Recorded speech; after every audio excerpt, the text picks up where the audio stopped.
Hello दोस्तों, आज हम मिस्टर रिचर्ड कोच की बुक द 80/20 प्रिंसिपल को समझेंगे।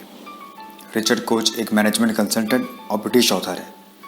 मिस्टर रिचर्ड हमें इस बुक में ये समझाया है कि कैसे कुछ लोग और कंपनीज काफ़ी कम समय में काफ़ी ज़्यादा सक्सेस पा लेती हैं। ऐसा क्या है जिसे फॉलो कर वो इतना सक्सेसफुल बनते हैं? इस सीक्रेट का जवाब हमें ऑथर ने अपने बुक 80/20 प्रिंसिपल द्वारा बताया है। दोस्तों, इस बुक को हम एक कहानी के थ्रू समझेंगे। ये कहानी सुरेश की है, जो edible oil private limited company में इन्वेंट्री कंट्रोलर की पोस्ट संभालता है। उसका सपना है कि एक दिन उसे भी ऑयल सप्लाईज की बहुत बड़ी कंपनी खोलनी है। अपने सपनों को पाने के लिए वो मन लगाकर मेहनत करता। 9 घंटे की ड्यूटी के बावजूद 12-12 घंटे मेहनत करता। कौन सा सामान खत्म हो रहा है, उनका ऑर्डरिंग, प्रोडक्ट की एक्सपायरी, इन्वेंट्री को मेंटेन करना, इसी में उसका पूरा वक्त निकल जाता।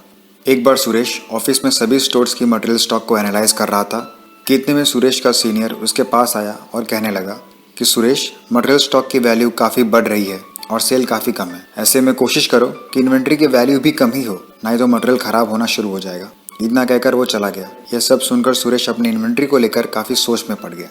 कमलनाथ जी, जो कि कंपनी के मालिक हैं, वो ये सब देख रहे थे। शाम को 6 के बाद जब सभी एम्प्लॉयज़ एक एक कर घर को निकल रहे थे, उस वक्त सुरेश सभी स्टोर्स की इन्वेंट्री को एनालाइज कर रहा था। देखते ही देखते 6 से रात के 8 बज गए। कमल जी अपने लैपटॉप बंद करके कैबिन से निकल ही रहे थे कि उनका ध्यान सुरेश पर पड़ा।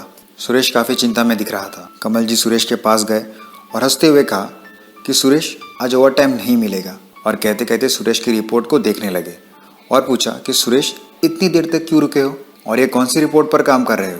सुरेश ने सारी चिंता बताई कि किस तरह वो इन्वेंट्री को मैनेज कर रहा है और क्यों वो उसकी वैल्यूएशन को लेकर इतना चिंता में है। इस पर कमल जी ने हंसते हुए कहा कि सुरेश, इसमें चिंता लेने जैसी कौन सी बात है।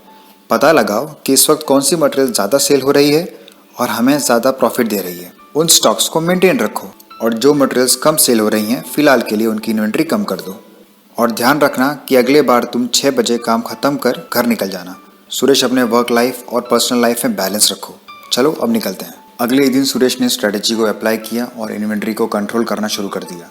कुछ ही हफ्तों में इन्वेंट्री की वैल्यू नॉर्मल हो गई और सेल भी इंक्रीज होने लगा। सुरेश ने अपना रिपोर्ट कमल जी को दिखाया। रिपोर्ट देखकर कमल जी सुरेश से बहुत प्रभावित हुए। सुरेश ने कमल जी से पूछा कि जिस इन्वेंट्री को लेकर मैं इतना चिंता में था, आपको उसका सॉल्यूशन इतने आसानी से कैसे समझ आ गया? कमल जी ने हंसते हुए कहा कि बैठो सुरेश, तुम्हें एक कहानी सुनाता हूँ। ये कहानी धामपुर नाम के गांव की एक व्यापारी श्यामधर की है, जिनकी गांव के बाजार में किराने की एक दुकान थी। उन्हीं की तरह बाजार में और भी किराने के दुकान थे।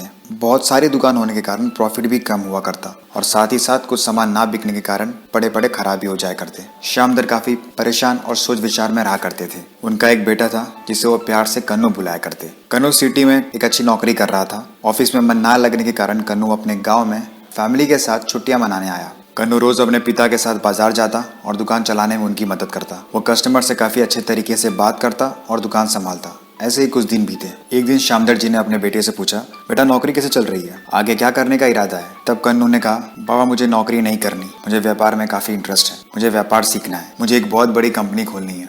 ये सुनकर श्यामधर जी काफी खुश हुए। अगले दिन जब कन्नू दुकान पर गया तो उसने देखा कि उसके बाबा दुकान से कुछ चीजों को फेंक रहे थे। पूछने पर पता चला कि कुछ चीजें सेल ना होने के कारण एक्सपायर हो चुकी थी। इस पर कन्नू काफी सोच विचार कर रहा था कि ऐसा क्या करे कि वो अपने दुकान की प्रॉफिट को इंक्रीज कर सके। कन्नू ने इन्वेंट्री मैनेजमेंट पर काफी रिसर्च की। अगले दिन कन्नू ने बाबा से कहा, आज आप आराम कीजिए, आज दुकान मैं संभालूंगा। इतना कहकर वो दुकान के लिए निकल गई। दुकान पहुंचकर कन्नू ने अपने दुकान की सभी मटेरियल्स की जानकारी निकाली, सभी मटेरियल्स का स्टॉक को चेक किया, दुकान के सेल बुक को चेक किया, किस मटेरियल से कितनी कमाई होती है उसे समझा और एक रिपोर्ट बनाकर घर लाया। कन्नू 80/20 एनालिसिस करने लगा कि उसके दुकान में ऐसी कौन से मटेरियल्स हैं जो ज्यादा सेल हो रही हैं और कौन से मटेरियल्स हैं जो बहुत कम सेल हो रही हैं। उसे पता चला कि पूरे 31 मटेरियल में से केवल 14 मटेरियल्स हैं जो बाकी मटेरियल्स के मुकाबले उससे ज्यादा प्रॉफिट दे रही हैं। अगले दिन जब श्यामधर दुकान जा रहे थे तब कन्नू ने बाबा से कहा कि बाबा, मैं नौकरी नहीं करना चाहता, मुझे नौकरी में खुशी नहीं मिल रही है और ना ही मेरा मन है। मैं दुकान संभालने में आपकी मदद करना चाहता हूँ, यहीं पर आपके साथ रहकर दुकान संभालना चाहता हूँ। कन्नू के बहुत मनाने पर श्यामधर जी भी मान गए। अगले दिन से कन्नू दुकान जाने लगा और जो मटेरियल्स एक्सपायरी के करीब थे उन्हें वो सेल और ऑफर में रखकर बेच देता। साथ ही साथ कन्नू ने इन 14 मटेरियल्स पर फोकस किया तो उसे समझ आया कि इन 14 मटेरियल में से उसे सबसे ज्यादा प्रॉफिट तेल बेचकर हो रहा है। कन्नू ने तेल के स्टॉक को दुकान पर मेंटेन करना शुरू किया। वो तेल को होलसेल में खरीदता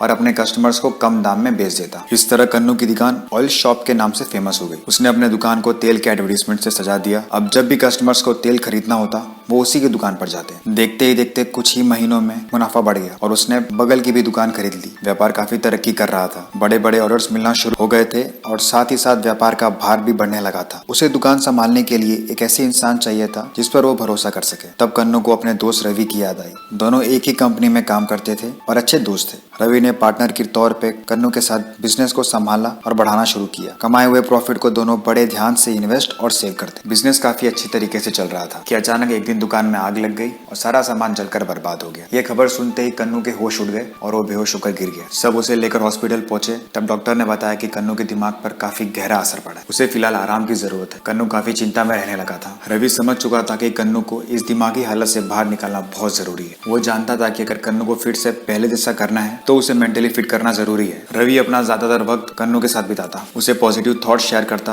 और परिवार के साथ हंसी मजाक करता। रवि ने धीरे धीरे कन्नू की नई हैबिट्स बिल्ड करना शुरू की और धीरे धीरे उसकी हालत सुधरने लगी और कुछ ही महीनों में वो ठीक हो गया। कन्नू वो फिर से पहले जैसा नॉर्मल हो चुका था। दोनों ने अपने इन्वेस्टमेंट और सेविंग से कुछ पैसे निकालकर फिर से अपने बिजनेस को एक नए सिरे से शुरुआत की। स्टार्टिंग में जिस तरह उन्हें सक्सेस मिली थी उसी कंसेप्ट को उन्होंने फिर से अप्लाई किया और फिर से उन्होंने अपने नए स्टोर में 14 स्टॉक्स के सप्लाईज को इंक्रीज किया। वो अपने सभी पुराने कस्टमर से जाकर मिलते, उन्हें अपना प्रोडक्ट के बारे में बताते, उनसे बिजनेस की बातें करते और ऑर्डर लेने के लिए उन्हें कन्विंस करते।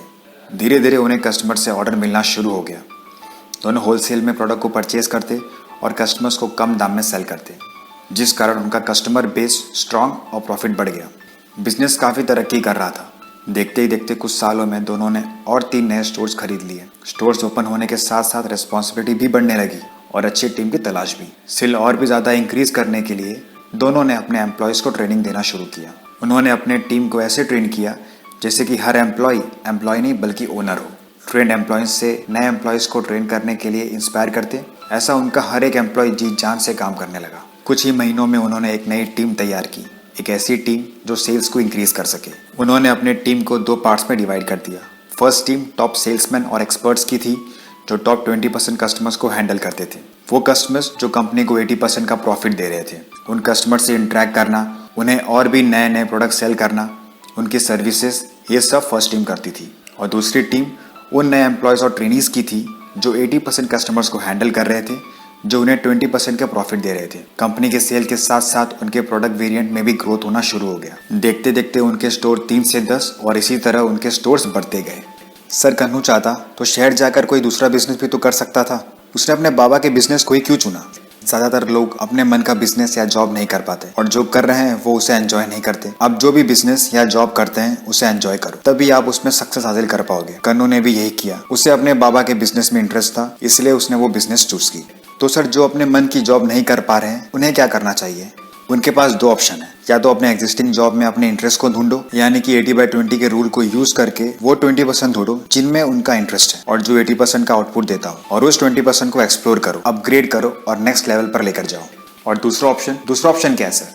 दूसरा ऑप्शन ये है कि वो अपना करियर चेंज कर ले, अपने एग्जिस्टिंग जॉब को क्विट करके वो करे जहां पर उसका इंटरेस्ट हो। सर आपने कहा कि कन्नू और रवि 80/20 फॉर्मूला यूज करते थे, लेकिन जब कन्नू मटेरियल्स को एनालाइज कर रहा था उस वक्त तो वो 86/14 का रूल यूज कर रहा था। ऐसा क्यों? 80/20 का रूल कभी भी बैलेंस में नहीं होता। कॉज एंड इफेक्ट ज्यादातर अनबैलेंस होते हैं। फॉर्मूला 80/20 भी हो सकता है, 60/40 भी और 99/1 भी। डिपेंड आप किस तरह उसे यूज करते हैं।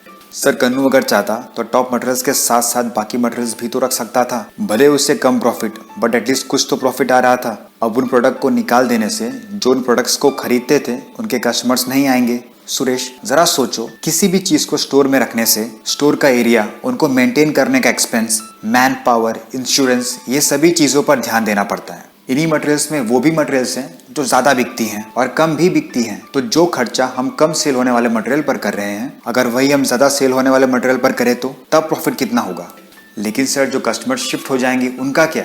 जो कस्टमर तुम्हें 80% का सेल देता है वो शिफ्ट हो जाए तो चलेगा, या फिर वो कस्टमर्स जो तुम्हें 20% का सेल देते हैं? तुम ही सोचो।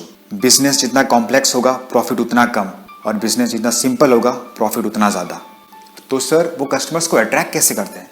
काफी अच्छा सवाल है सुरेश। कन्नू और रवि 4 स्टेप्स फॉलो करते थे कस्टमर्स को अट्रैक्ट और साथ जोड़े रखने के लिए। वो अपने टॉप 20% कस्टमर्स को टारगेट करते हैं जो बिजनेस को 80% का सेल दे रहे थे। वो अपने कस्टमर्स को बहुत अच्छी सर्विस देते जिससे उनका कस्टमर उन्हें छोड़ के जाने की सोच भी ना सके। वो इन 20% कस्टमर्स को जो उनके और भी प्रोडक्ट कम सेल होते हैं वो भी सेल करवाते और साथ ही साथ अपने कोर प्रोडक्ट्स और सर्विस पे इम्प्रूवमेंट भी करते रहते। वो अपने कस्टमर्स में लॉयल्टी क्रिएट करते क्योंकि उन्हें पता था कि अगर एक बार उन्होंने कस्टमर्स का लॉयल्टी जीत लिया, ट्रस्ट जीत लिया, तो कस्टमर कभी उनको छोड़ के नहीं जाएगा। इसीलिए वो अपने कोर 20% कस्टमर्स पर काफ़ी फोकस रखते थे। तो सर वो कस्टमर्स और बिजनेस को मैनेज कैसे करते थे? वो सेल में भी 80/20 रूल का इस्तेमाल किया करते। उनका मानना था कि 70 to 80% सेल्स 20% सेल्समैन लाते हैं। वो सारे एम्प्लॉयज़ को एनालाइज करते, फिर टॉप 20% सेल्समैन जो 80% का सेल्स लाते उनको एक टीम दे देते अपने क्वालिटीज़ और टेक्निक्स सिखाने के लिए। फिर उनमें से जो अच्छा परफॉर्म करते उन्हें प्रमोट करते और साथ ही साथ उन्हें रिवॉर्ड भी देते। सर कन्नू ने रवि को बिजनेस पार्टनर क्यों बनाया? एम्प्लॉय भी तो बना सकता था। कन्नू जानता था कि अगर लाइफ में आगे बढ़ना है तो फैमिली और दोस्त दोनों को साथ लेकर चलना होगा। कन्नू जानता था कि अगर अपने बिजनेस को आगे बढ़ाना है तो उसे अपने साथ में एक लॉयल कस्टमर और साथ साथ एक लॉयल बिजनेस पार्टनर भी ढूंढना होगा। कन्नू जानता था कि अगर उसे अपने बिजनेस को आगे बढ़ाना है तो उसे एक ईमानदार दोस्त की जरूरत पड़ेगी। उसने सोचा कि ऐसा कौन है जिसके साथ वो टाइम स्पेंड करना पसंद करता है, ऐसा दोस्त जहाँ एक दूसरे के दिल में रेस्पेक्ट हो, जिनका बिलीफ उसके बिलीफ से मैच हो, ऐसा दोस्त जो उसके साथ साथ बिजनेस को प्रॉफिटेबल बनाने में उतनी ही मेहनत करे जितना कि वो, ऐसा दोस्त जिस पर वो ट्रस्ट कर सके। कन्नू को रवि के अंदर ये सारे गुण दिखे, इसलिए कन्नू ने रवि को अपना बिजनेस पार्टनर बना लिया। सर वो अपने पैसों को कहाँ और कैसे इन्वेस्ट करते हैं? जब बिजनेस के कमाए गए पैसों को वो इन्वेस्ट कर रहे थे तब भी उन्होंने इन्वेस्टमेंट की कुछ फिलोसफीज फॉलो की थी। वो उन चीज़ों में इन्वेस्ट करते जहां पर उनका इंटरेस्ट हो। सब तरह के शेयर्स और बॉन्ड में इन्वेस्ट करना और ट्रैक करने की बजाय वो कम स्टॉक्स में ज़्यादा और लंबे समय के लिए इन्वेस्ट करते हैं। लॉन्ग टर्म इन्वेस्टमेंट काफ़ी ज़्यादा फायदेमंद होता है। यहाँ तक कि स्टॉक मार्केट के गुरु वॉरेन बफेट भी लॉन्ग टर्म इन्वेस्टमेंट फिलोसफी को मानते हैं। अक्सर शेयर मार्केट लो होने पर मैक्सिमम लोग शेयर्स को बेच देते हैं, लेकिन जब मार्केट लो हो तब शेयर्स को खरीदना बेटर ऑप्शन है। इमर्जिंग मार्केट वो मार्केट है जो डेवलपिंग कंट्रीज में होती है, जैसे कि इंडिया। ऐसे इमर्जिंग मार्केट में प्लान करके स्मॉल अमाउंट से इन्वेस्ट करना चाहिए। इन्हीं फिलोसफीज को वो बड़े ध्यान से फॉलो करते और इन्वेस्ट करते और उन्हीं इन्वेस्टमेंट से उन्होंने कंपनी खड़ी की। और एक कहानी किसी और की नहीं बल्कि एडिबल ऑयल प्राइवेट लिमिटेड की है। दोस्तों और भी इंटरेस्टिंग कंसेप्ट जैसे कि being free, time revolution, intelligent and lazy, 7 habits of happiness, your hidden friend, इन सभी कंसेप्ट्स को ऑथर रिचर्ड कोच ने अपनी इस बुक 80/20 प्रिंसिपल में एक्सप्लेन किया है। दोस्तों अगर आपको समरी अच्छी लगी हो और आप बुक परचेज करना चाहें तो डिस्क्रिप्शन बॉक्स में दिए गए लिंक से आप बुक को परचेज कर सकते हैं। दोस्तों हम ऐसे ही आपके लिए बुक समरीज लाते रहेंगे। वीडियो पसंद आई हो तो लाइक एंड शेयर जरूर करना। जिन्होंने भी मंकी माइंड को सब्सक्राइब किया है उनका दिल से बहुत बहुत धन्यवाद, और जिन्होंने भी नहीं किया कोई बात नहीं यार, आराम से कर लेना।